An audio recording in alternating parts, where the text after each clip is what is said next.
What's the biggest misconception about you? I just want people to know that,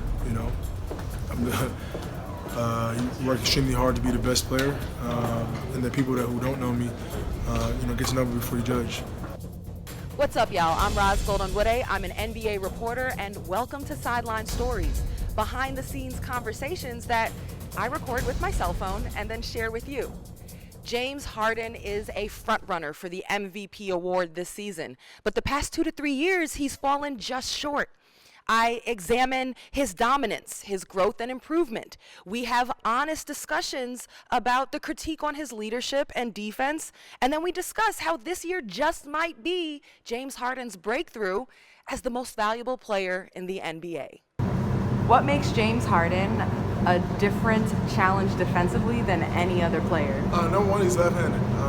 So I think when we're talking about defense, it's a pattern just like offense. And most of the times in the NBA, you're guarding guys who's right-handed. James is left-handed, which is different. The way he handles the ball, he's 6'6", he's strong, and can shoot the ball lights out.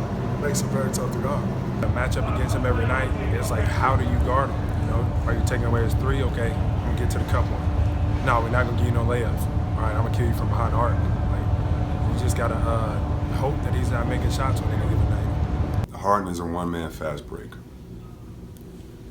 I can't see any other player that puts the pressure of attacking and coming downhill with handles, finishing ability, than I do with Harden. Do you see something different in the way he's playing now than maybe he was with you?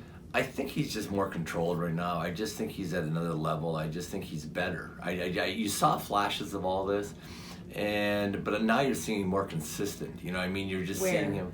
I'm seeing more consistent in his decision making. I don't see quite the amount of turnovers. Just silly turnovers. Sometimes James will try a pass that he has no business trying. He's still gonna have some turnovers because he has the ball a lot, but he doesn't have that. I would say defensively wise, I think he's better defensively. I really do. I think he's out there. He's trying harder. He's more engaged. When you coached James Harden in OKC, did you see signs of MVP level talent and potential that early? First of all, a very bright player, very bright. Played like an old man when he came in. We actually tried to speed his game up because he was so methodical in how he did things in a way that I enjoyed because it was like old school. The other thing that was amazing about him was his strength as a young player, physical strength. He was just amazingly strong and versatile as a player coming into this league. Is your reputation on defense unfair or deserved?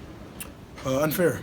You got a few plays where I get cut back door or whatever the case may be. But other than that, you really can't say anything else. There's not one single time throughout a game that you got guys going at me and saying, "Oh, he's a weakling on the court." It's not the case. So you could pick not only just my clips, but you could pick clips from any your favorite players in the NBA, and you can pick those same clips out. So I don't pay attention to it. They're just noise. When we first got him from Oklahoma City, we put a lot of offensive responsibility on him, and I think he was so good, and he was winning. I think there were times that we just probably should have pushed him. We'd always be on him about being a better defender. But there were times I think that he was tired probably, and he did take some plays off defensively. And hey, when you're standing in the corner and your man lays it in, and you have a video of you going, that's not good defense, okay? And so it's well earned, believe me. But again, I think he's a better defender today than he was a few years ago, which is a credit to him.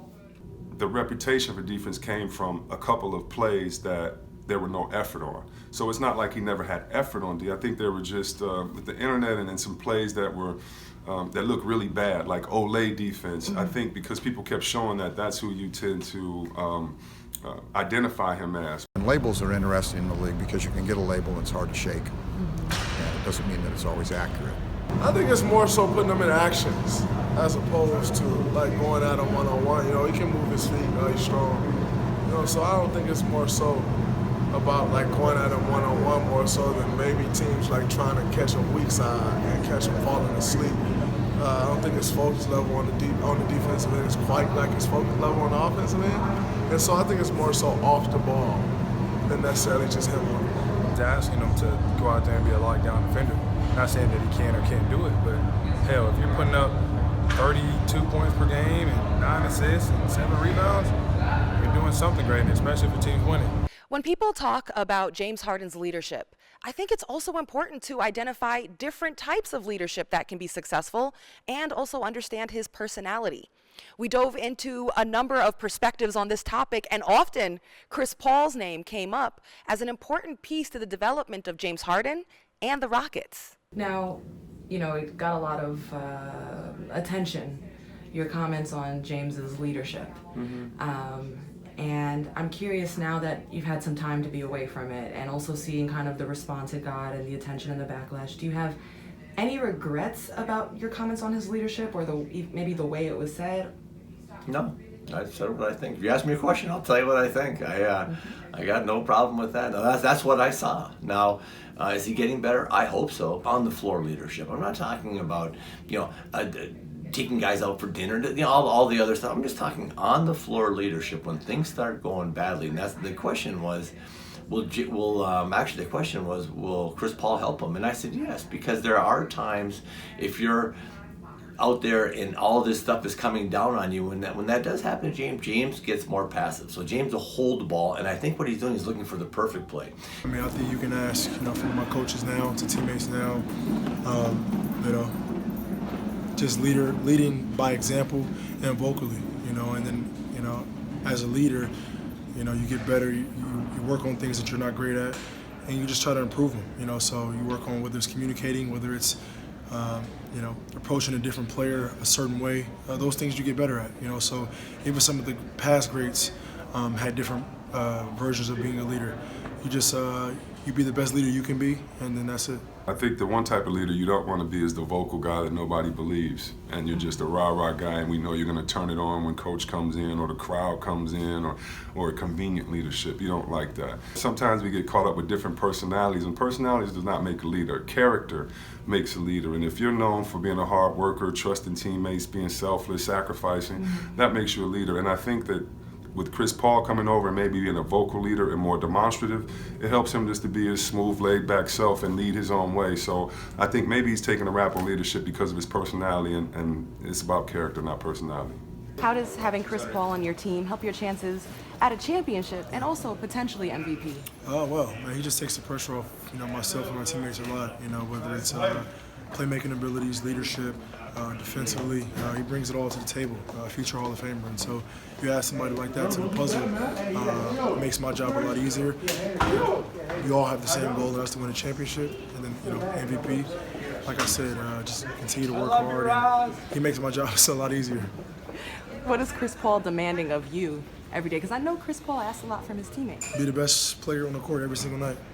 Everyone's got their opinion, but one thing that's undeniable is who's putting in the most work on the court and leading their team to wins. This is James Harden's breakthrough. Who is your pick so far for MVP? I think James got MVP. I just don't see any. I thought for a while KD, when Steph was out, really played well. But overall, when you take the 82 games in totality, I think James has played the best. I think Houston's probably had the best runs throughout the season. And Houston's had the least amount of drama. Harden's had the best record in the league. His team is playing some extraordinary ball. And so if you're going to look at Coach D'Antoni, maybe as Coach of the Year, if you're going to look at Capella as most improved or one of the guys do it, you got to look at their leader. And Chris Paul has been great. This is Harden's team. And so right now, I would think he's the leader, the front runner for the MVP this season. 2015, you were named by the Players Awards MVP, but Stephen Curry won the MVP. 2016, you came runner-up. Stephen Curry again won MVP. Last year, Russell Westbrook won MVP, but you were runner-up again. How do you respond to being so close and second best every year? I don't think I'm second best, but just keep going. Keep going, and eventually great things will happen. You know, eventually my time will come. And if it doesn't, then that's life. But you just continue to get better, continue to put yourself in that conversation every single year. You're doing something great. You ever get frustrated with? Never. Why might this year be different? It might not be.